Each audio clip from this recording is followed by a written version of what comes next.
You're listening to Ecto Portal, a journey into the unknown with Anthony Anderson and Verna Wilson. I hope that you are seated comfortably, with the light turned down and the curtains drawn.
Hello, once again, to another journey into the unexplored, the unexplained Ecto Portal. I'm Anthony Anderson, your host, and I'm here with my co-host, Verna Wilson. Hi, everybody. And we're going to have an interesting show. It's again about presidents. We've talked about presidents on the show in the past, usually about ghosts haunting presidents or psychics related to presidents and their Definitely. wives.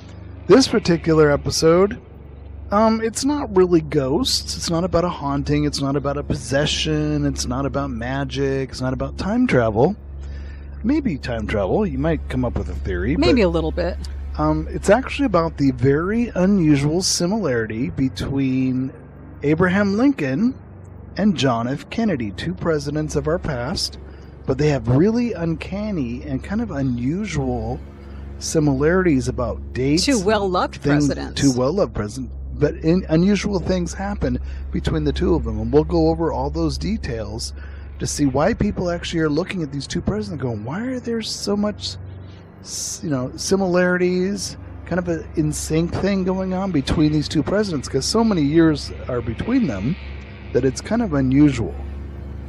Yeah. So that's what we're gonna cover on this week's show.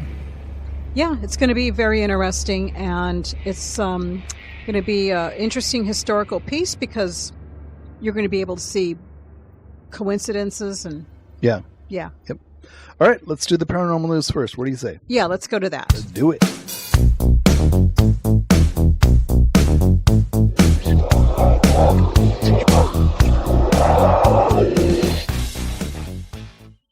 And welcome to the paranormal news. I have an interesting story that I think you'll relate to. We've talked about this kind of phenomena happening before. We've discussed shows about, but I'll just get into the article and then we'll talk about it. Okay. So in Detroit, a family living in their home, there was a house close by them that was being torn down.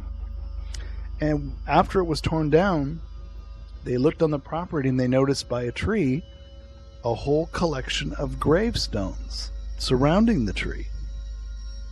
Now, I'm going to go ahead and do the article first, then we'll talk about it. So, a Detroit homeowner wanted to get to the bottom of a strange mystery in the form of a lost cemetery that was discovered next to his house. The case came to light when Patrick Wiggins and his children were playing in the yard, and some of the kids found a headstone in the neighboring vacant lot. This is where that other house was. An examination of the area led to discover several more markers in grassy fields, leading the homeowner to conclude that the location was a cemetery that had been long forgotten. He said it's an eerie feeling. You don't know who they are, where they came from, or where their family is. And the homeowner set about trying to locate the relatives of the people identified on the headstones that could be made aware of this strange situation. He says it's kind of been really hard because the markers indicate that the individuals passed away nearly a century ago, and some of the family members have turned up only people who are now also deceased. So headstones have gone unnoticed until now. They revealed the demolition of a home that once stood in the now vacant lot. One particular puzzling aspect of the discovery is the lost cemetery is tucked away in a residential area where there are two unknown graveyards nearby, leaving one to wonder why were people buried in that location rather than in the actual cemetery? It's the Michigan Cemetery Commissioner actually was kind of puzzled by that. But he's still looking into it as well. So I know that back in the day, and I've read about this a lot, they're called Potter's Field.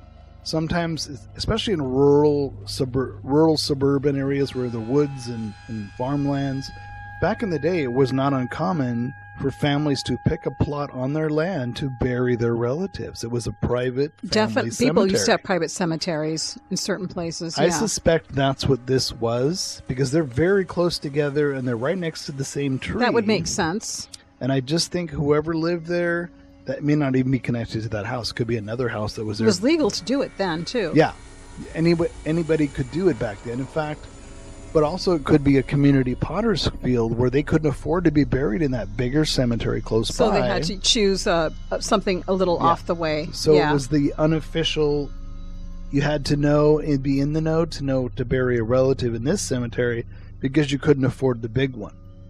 Or what about also burying people separately who committed suicide, sadly, or people from a different religion, consecrated ground, or a different religion where people wanted to be buried together because they fit that community. Mm-hmm. So it's funny because different reasons. It was about 12 by 6 were these gravestones, and they were literally up against each other. So were they buried? Sounds like standing? a whole crowd. Were they standing up when they were buried, or did they just bury a bunch of people and put all these headstones in a rows, 2 rows? It sounds like a rush job to me. A rush job. Well, it Quick, does. we got to bury Grandma and Grandpa, man. What I mean is, it sounds like a rush job where they actually buried somebody at once and then they just kind of arranged them that way. It's weird. I know. It does sound a little unusual. Well, if I were them, I would get a historian to look into the history of the place. Well, there's a little newscast report. I put it on our Ecto Portal Facebook page. Yeah. If you look at it, the whole newscast goes over the story. They actually show you the gravestones under the tree, and you'll see how closely they are to each other. You're like, this is a weird way to bury people. Very weird. Which makes me think it is a family graveyard, because if it was an official graveyard, they would never have been buried like they are. You'll see when you watch the video clip. Okay. But I guess the kids found one gravestone next to the tree, and then when they moved the brush away, they found all these others. All of a sudden, there was all these others, yeah. But they're still close to each other. It's not like, who knows? Maybe there was another... Or it could be a family plot. Or there was a third cemetery that did get sort of forgotten, and they built on top of it. Nobody really thought about it. It could also be that the stones were kind of... With the ground being moved, and they kind of and they're not broken up. Way? They're not broken up. Yeah. And it's funny is when I've seen stories about family graves and graveyards on their property, they go way back. They're not really taken care of. They're broken. They're broken up. They're neglected. Sometimes they don't even have stones. They're just wood, and you don't know who it is. These are all, you can clearly read them. You can clearly see their stone. The only time I've ever seen stories about, or even modern stories about family graveyards, is if the family owns a really large estate. They're landowners. Big farm and they've and had it owners. for generations. Yeah. And that's where they have their own plots. Yep. I don't see too many modern ones, mainly for families who've had their land for generations. I don't think you can legally just bury on your own property anymore. I think that's considered a crime now. I think so, yeah. Because I think they want to have a record of who's buried where. Are they buried sanitary-wise to create prevention of disease? There's more rules for that now. Yeah. Otherwise, you'd be buried in Grandma in the flower bed and Grandpa out back, next to the fence. They just won't let you do it anymore. No. So, So, So I just thought it was an interesting story. Like I said, if you go on our Facebook page, you can watch the whole newscast and you can see what they're talking about. Mm-hmm. But yeah, we've talked about lost cemeteries, development on top of cemeteries, and especially being here in San Francisco, moved cemeteries. We came across stuff like that before. Yeah, there's a lot. They moved a lot of cemeteries. Definitely, there used to be a lot of them here in San Francisco. Yeah, they did move half of that stuff. Yeah. But yeah, all right. So what do you got? Well, I have actually a story that took place. Actually, I think it was the woman was from France, and yeah, she was found. She was only 22, and she was found with the blood drained from her body in an abandoned church. Oh my! And she was actually looking for a haunted house containing ghosts, and she was her name was Aurine. Nathalie Lazane from France, and she had a male friend with her. They were seen, and in the days before her death, wait a minute. Before her death, people were seen dressed like vampires. Oh, so other people were dressed like vampires. I'm sorry. 3 days before her death. Yeah. Wait a minute. I'm not saying this right. There was a 22-year-old woman whose body was found drained, and then there was 2 people who were seen days before her death dressed like vampires. Okay. And the police said that they thought that she may have been attempting to carry out a TikTok stunt as part of a ghost hunting competition in France. It's always TikTok. I know. What is it about TikTok? I mean, TikTok. So anyway, the other working theory that they claim they have is that they're reportedly looking into is that it was a consented murder or sacrifice, and her decomposing body was found by a hiker on April 6th at the church at the old abandoned church in northern Italy's Acosta Valley. Weird. And she'd been drained of blood, and it's believed that she'd been dead for several days. So in the police interview, a witness described the young woman in the days before her death, describing her as pale, kind of emaciated, and the man had dark hair and olive skin. And the witness told the police investigators that she looked like a walking corpse. Ugh. Yeah, I know, it's gross. Yeah, she looked like a walking corpse, and medical examiner Roberto Testi said that the young woman had been stabbed with what investigators say was a camping knife. His last name was Testi? Testi. Just saying. Keep going. It's spelled T-E-S-T-I, Testi. Still. Would you want your last name to be Testi? I'm just saying. Verna Testi. Can't help that. Verna Testi. I get you, but... Okay. Anyway.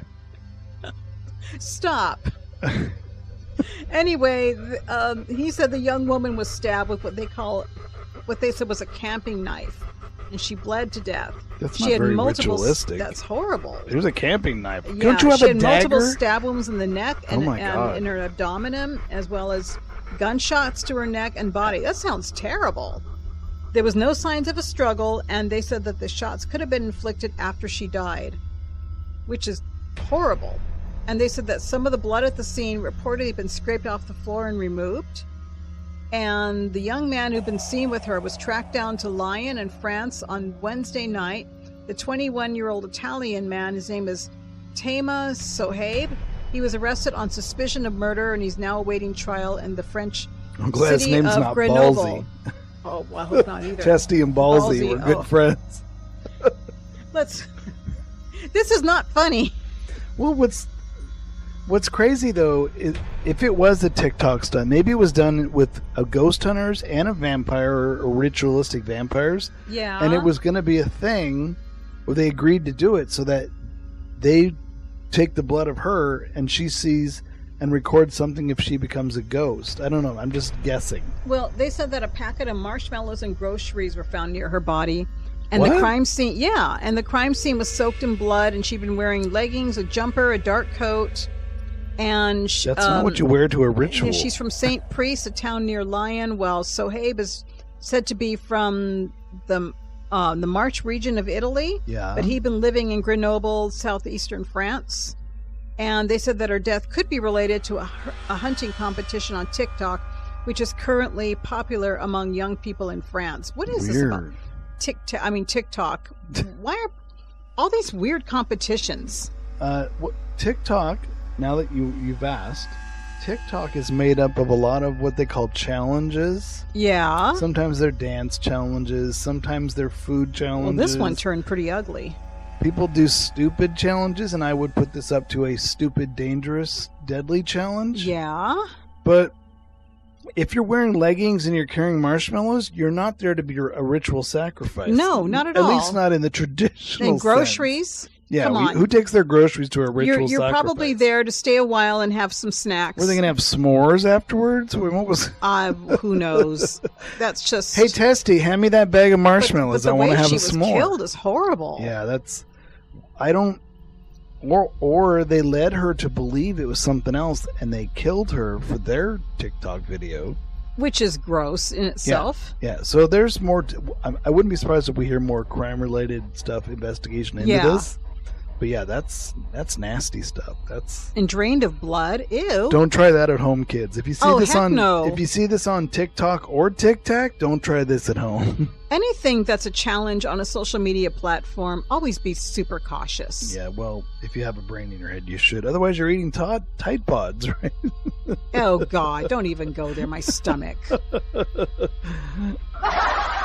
Okay, so that was a scary, icky story. Thank you for sharing that. Very icky. Yeah, thanks for sharing, right? Yeah. Not everything on Ecto Portal is pretty. No, it's not. All right, folks, we'll be right back with our episode.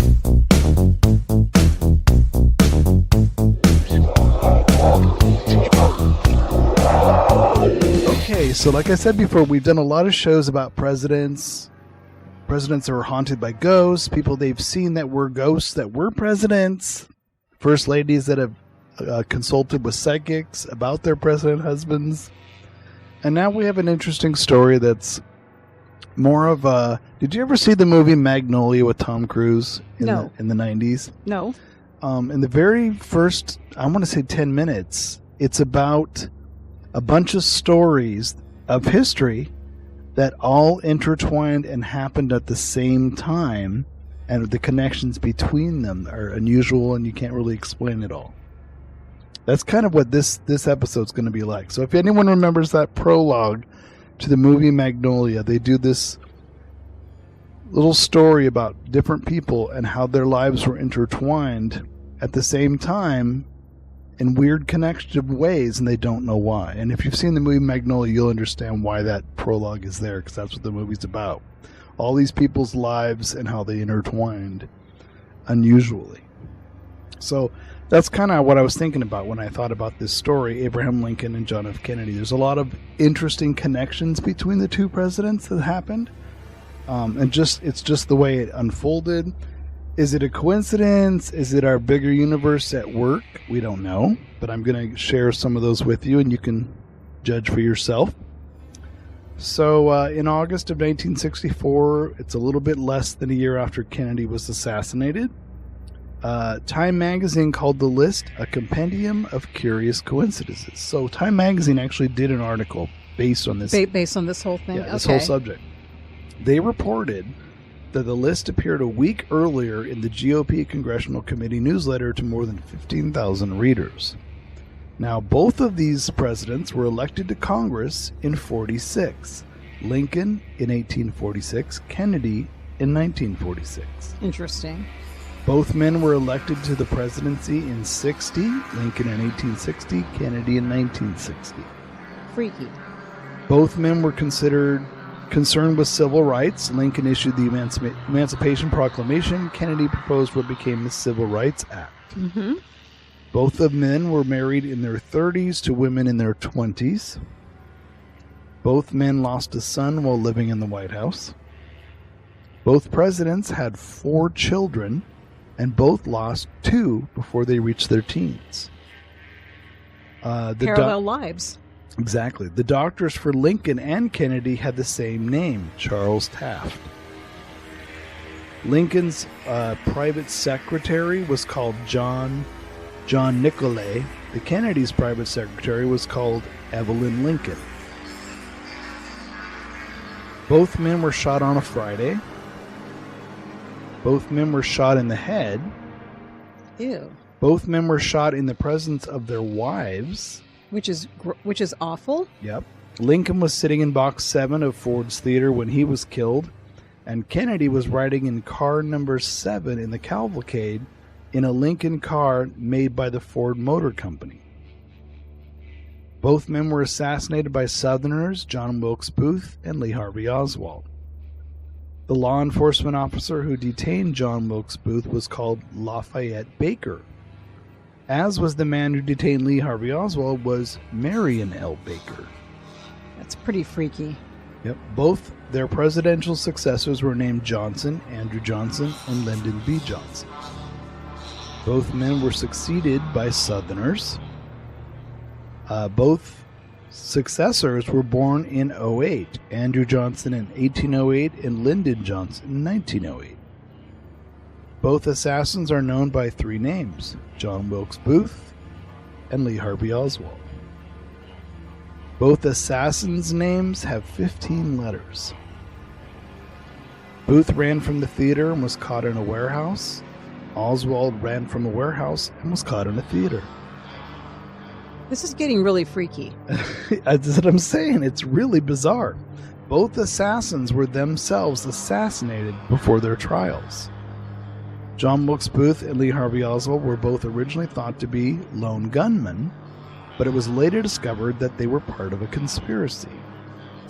Now, the claim, a list of some similarities between President Lincoln and Kennedy, is beyond coincidence, because for more than 50 years, a list of misleading, inaccurate similarities between Presidents Abraham Lincoln and John F. Kennedy has been circulating around. Despite the list, many far-fetched and simply inaccurate similarities, new versions continue to surface on social media decades later. So,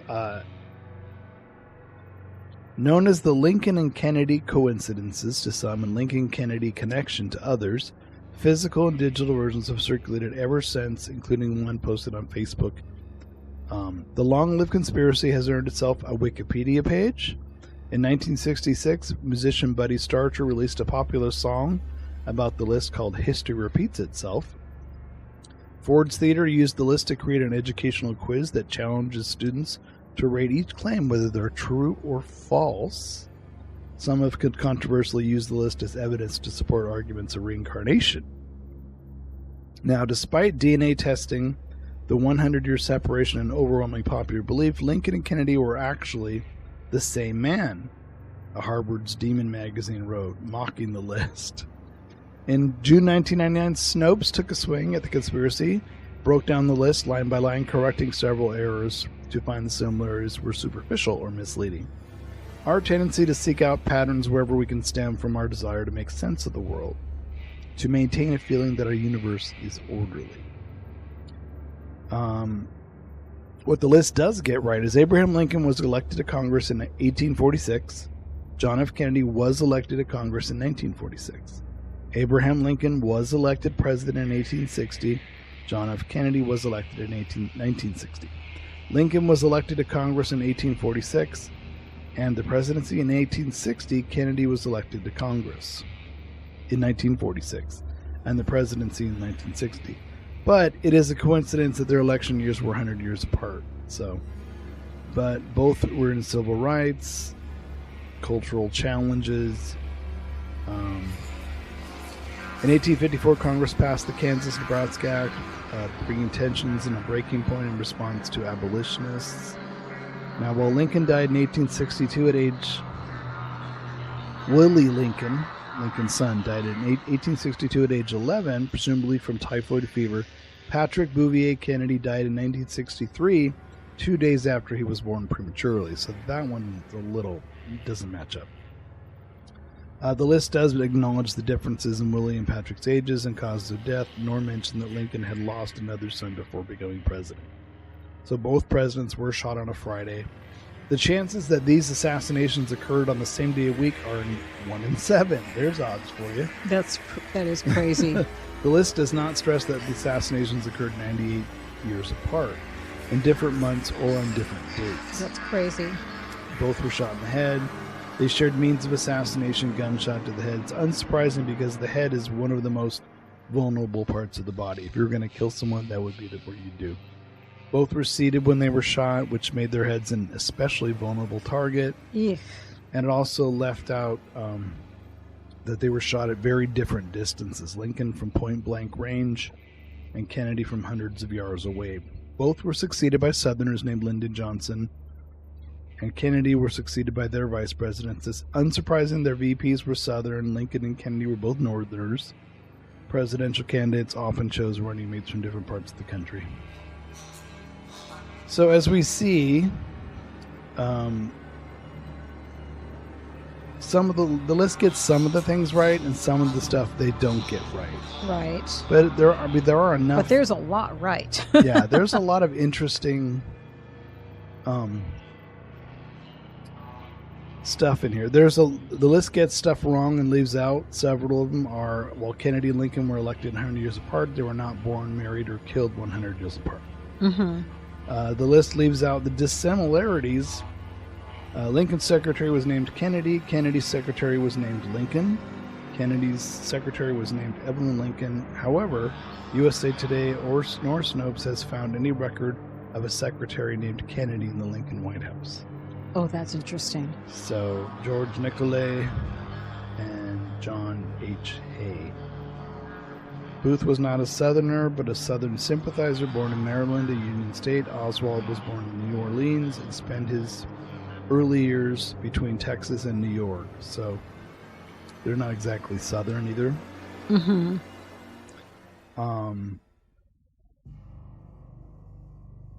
So there's stuff that's false, stuff that's true.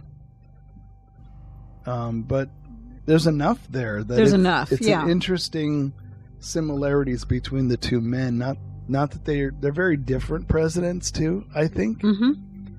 But there's a lot that's similar, even if some of that stuff was inaccurate. There's a lot of stuff that is kind of odd on that list. And it's interesting that it was two presidents who were very loved and who were fighting for people's rights Yeah. that got all these coincidences and Yeah. unfortunately that had this happen to them. Yeah, as far as reincarnation, I don't know if we've talked about reincarnation before. Reincarnation. I'm not so sure about reincarnation in this case. I just think it's someone wanting it to be. Yeah, I don't know about reincarnation necessarily, but definitely patterns where they're following some kind of pattern though. Yeah. I would agree with that. There's certain, especially the assassination, the way the assassination ended up. Booth was tracked down. The year of their birth, the year they got into Congress. Well, Booth was shot in a theater where Yeah. Oswald was found in a theater. Yeah. I mean, there's different, like you said, similarities between what happened, but I don't know. I definitely wouldn't put the reincarnation card. Not that I'm a big total believer of reincarnation. I understand why people think a reincarnation exists, but I have my own. We've talked about theories about why we think it is. But I think it exists, but I think it's a little more complicated than that. But you don't think this story is reincarnation? It doesn't right? feel like it to me. It just feels like there's a certain pattern that there's a certain pattern that was these men were following, and it was some, okay, let's put it this way, a pattern that happened after reincarnation, after they're here. They're following a certain destiny and pattern, and it happens to be taking place with certain years, certain places and times. Certain events. Yeah, because I don't believe just because you were the same person that you were necessarily the same person as you were before to make the same mistakes. Yeah, but you could be somebody who's following a certain pattern, a certain destiny, and that person before you could have followed a similar destiny, and almost like reliving it. You mean? I don't want to say reliving it. I'm just saying that there are certain destinies meant for certain people. Yeah. And those two guys happen to be following into that destiny. Because not everybody's meant to be a politician. Not everybody is meant to be so passionate. I mean, not that presidents aren't into people's rights. They're supposed to be. Yeah. But they're known for at a certain time, at a certain age, where people's rights were really at the forefront. Like the first one with slavery, the second one with the civil rights. Yeah. So I feel could be a certain destiny rather than reincarnation. I think personally the story leans more towards there's just a lot of coincidences, and I think people have found even more because they really want it to be something that not a coincidence, right? And so they find more and more and more, thinking, "Oh, this is more than a coincidence." And the fact that they were both here at a very controversial time in history, which had a lot of impact after they were gone too. Right, because when people think about U.S. presidents who really stood for something, those two come to the forefront. Yeah, absolutely. They're definitely above a lot of other presidents as far as what they did and what's happened since. I mean, I remember growing up, and I would go to people's houses, and they would have a picture of Kennedy on their wall. Yeah, I remember that too. And my mother actually bought an album, and I still have it, of Kennedy doing a speech.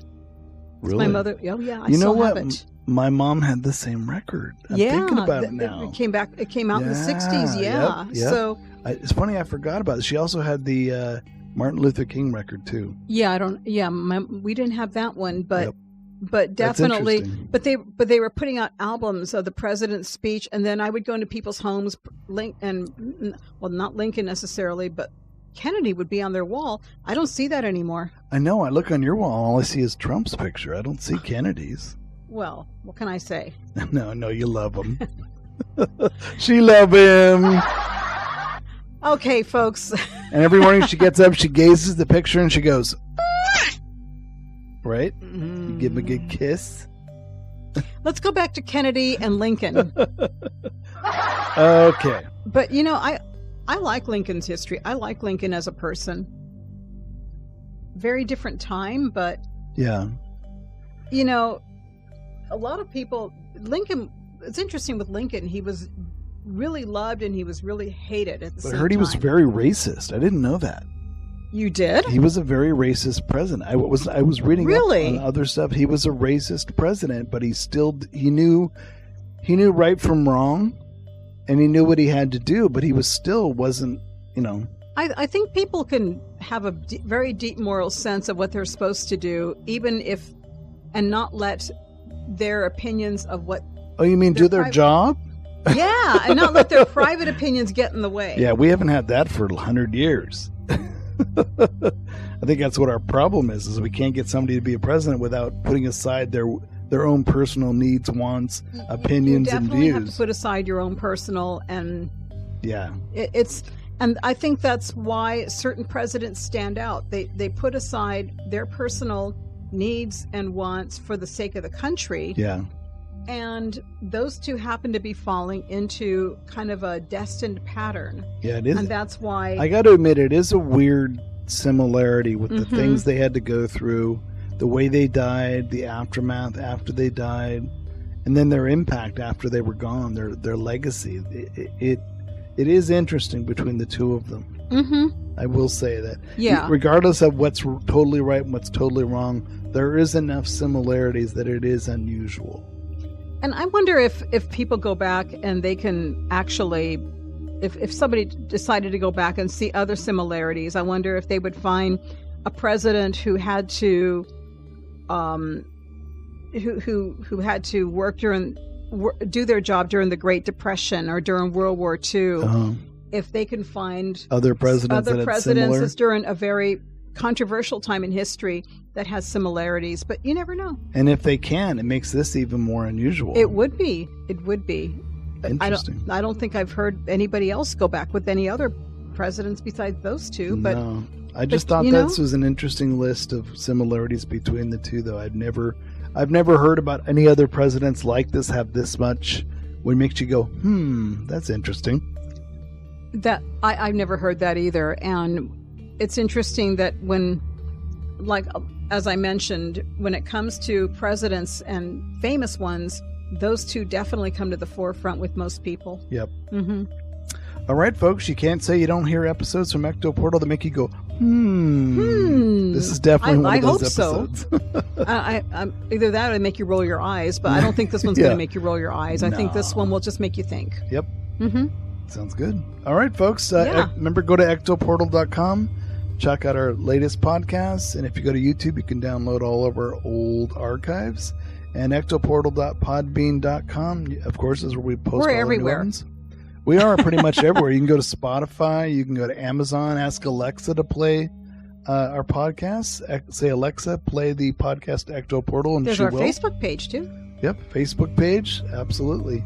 But yeah, just check it out. We're pretty much iHeartRadio everywhere. Yeah, and we're on everywhere. We're on TikTok and TikTok. We're in your face, folks. Yeah, so check us out. And until next week, we'll say goodbye. Bye. Bye. Goodbye, Verna. Bye, Tony.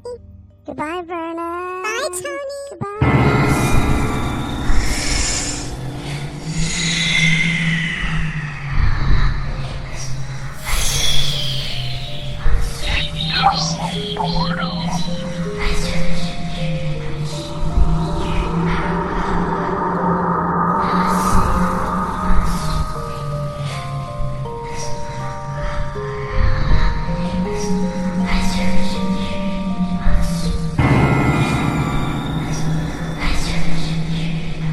Royalty-free, copyright-free music by Kevin MacLeod and Ross Bugden. Be sure to visit us at www.ectoportal.com. Check out our archives on YouTube and head on over for new episodes to ectoportal.podbean.com. I pinched myself to make sure I was really there.